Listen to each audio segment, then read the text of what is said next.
Okay, hindi ako nakalabas kahapon kasi sobrang ulan. Medyo nag-init-init lang ngayon.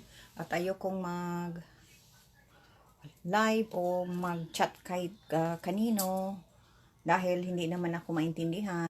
Kaya, wala. Hindi ako nakipag-usap. Ito, mga gawain ko dito. See? Yung mga taong hindi nakakaunawa sa akin na, yan, mga hugasan ko yan.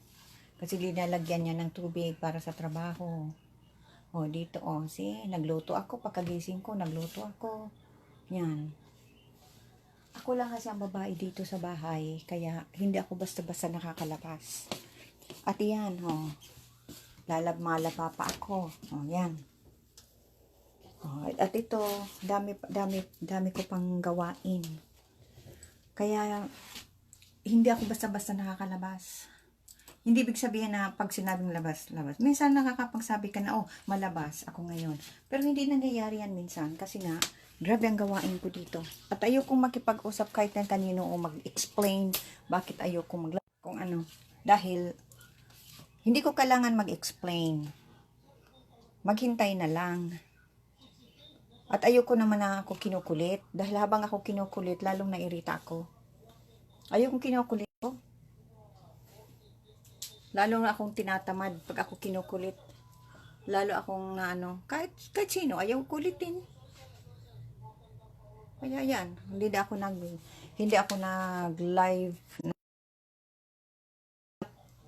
Maraming nagchat-chat sa akin, hindi ako nakikipag-chat. Dahil nga naiirita ako.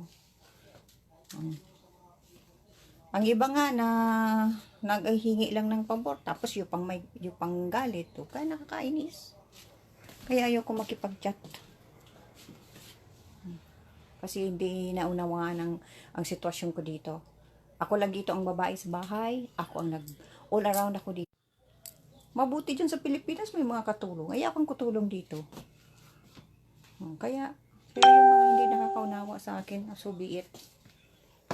Bakit ako, hindi ako makikipag-usap na ayoko kinukulit. Habang ako kinukulit, naiirita ako. Ayoko na taong makulit. Yan ang ko, na naiinis ako. Habang ako kinukulit, lalo akong tinatamad. Yan yan. Yung mga hugasan ko dito. Ako lang tao dito. Ako lang naghugas dito sa bahay. Kasi ako lang babae dito. Lahat dito ay lalaki. Okay.